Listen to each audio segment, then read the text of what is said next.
Hare Krishna. Namaste. Chapter 4, which is entitled as Jnana Yoga. Sloka 28. Dravya-yajñā tapo-yajñās yoga-yajñās tathāpare svādhyāya-jñāna-yajñāscha yatayaḥ saṁśita-vratāḥ.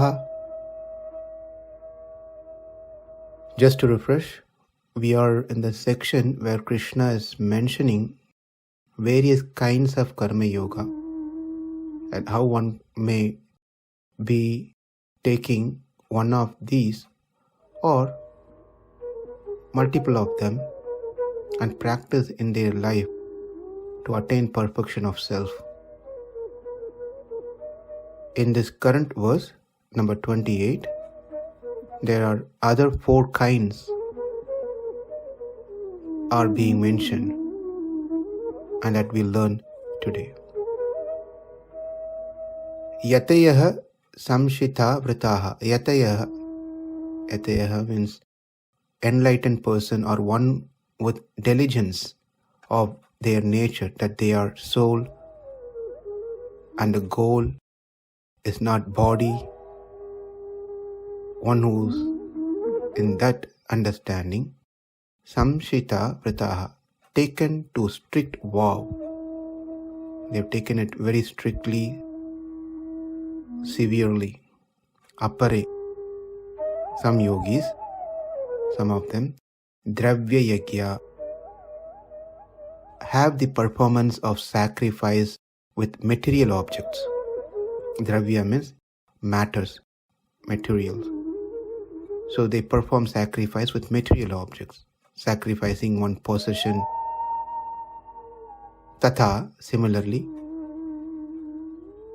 tapo-yajñā, sacrifice in austerities, certain kind of austerities that they do, some people. Yoga-yajñā, sacrifice in performing some yoga, hatha yoga, ashtanga yoga, or travel to various places, pilgrimage, yoga-yajñā. Svādhyāya, sacrifice in the study of Vedas. Svādhyāya-jñāna-yajñā, sacrifice in advancement of the knowledge, transcendental knowledge also. So, having accepted strict vows, some enlightened yogis, by sacrificing their possession, they perform, and the others may perform severe austerities, whereas others may travel to holy places or perform eightfold mysticism, ashtanga yoga, or by studying Vedas to advance spiritually. So that is the meaning of this sloka, where let's see in detail. The 4 varieties or 4 kinds are mentioned in this sloka. Dravya-yajñā, tapo-yajñā, yoga-yajñās, svādhyāya-jñāna-yajñā. Those are the 4. Dravya-yajñā means have the performance of sacrifice with material objects. Tapo-yajñā means sacrifice in austerity. Yoga-yajñā means sacrifice or travel to holy places or performing some yoga. Svādhyāya-jñāna-yajñā means a recitation of Vedic texts or inquiring about the meanings of the Vedas. When this 4th thing is mentioned, the last line, yatayaḥ saṁśita-vratāḥ, that last line is common to all these 4 that mentioned above. That is, they do it diligently with strict vow, very religiously they do this one.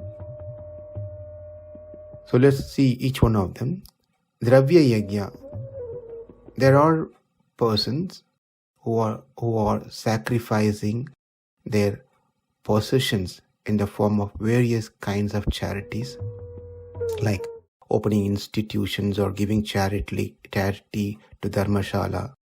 Annakshetra means the food has been provided for the needy people.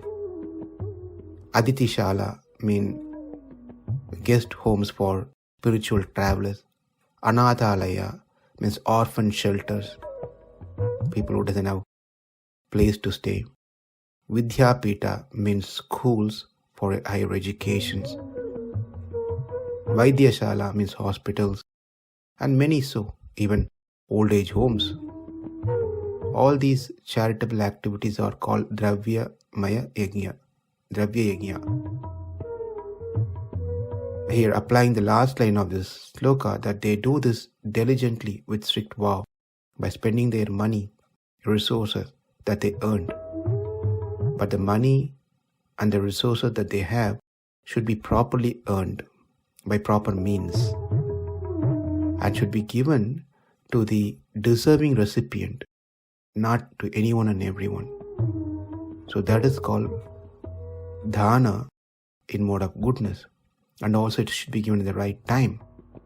So the term dravya-yajñā means performing with material objects sacrifices such as worship of gods, yaga, offering oblations, dana, etc. All these are considered into dravya-yajñā. If we remember, we read the same, we went through the same thing in the previous sloka number 25. Devam evapare yajñam yohinaha pariyupasate. There also it's been mentioned the same. But in that, the charity has not been part of that sloka. And here it's been specifically mentioned over here. This term, dravya-yajñā, could have been very well termed as dhana-yajñā. That is, instead of dravya-yajñā, dhana-yajñā could have been also very well matched. The reason dravya-yajñā has been used here instead of dhana-yajñā is to show that these 4 sacrifices that's been mentioned, that is dravya-yajñā, tapo-yajñā, yoga-yajñās, svādhyāya-jñāna-yajñā, they all can be grouped into one, as all these 4 only perform with some materials. Therefore, it's dravya-yajñā has been mentioned here. Next is tapo-yajñā. There are others, apare, who takes up tapo-yajñā, meaning voluntarily accepts many kinds of austerities, such as chandrayana, chaturmasya-vratāḥ, so forth. These processes entail severe vows for conducting life under certain rigid rules. For example, during chaturmasya, person might take vow to follow certain things very strictly. Eating certain food, eating only certain times in a day, eating once a day, and etc. Many things. Even following Ekadashi Vrata falls under this tapo-yajñā.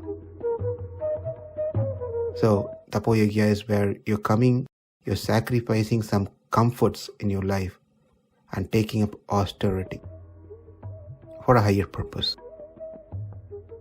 That is tapo-yajñā. Yoga-yajñās means sacrifice in Ashtanga Yoga. That's one thing. Or this yoga-yajñā can very well be translated as tīrtha-prāptihi. Tīrtha-prāptihi means tīrtha-yatras. Pilgrimage to sacred places, hermitages, staying there, bathing in sacred rivers like the Ganges, Yamuna, etc. So some devote themselves to this type of sacrifice.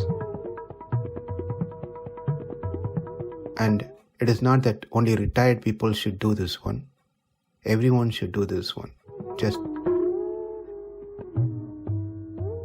dravya-yajñās, tapo-yajñā, yoga-yajñā tathāpare, svādhyāya-jñāna-yajñāscha, yatayaḥ saṁśita-vratāḥ. Namaste. Hare Krishna.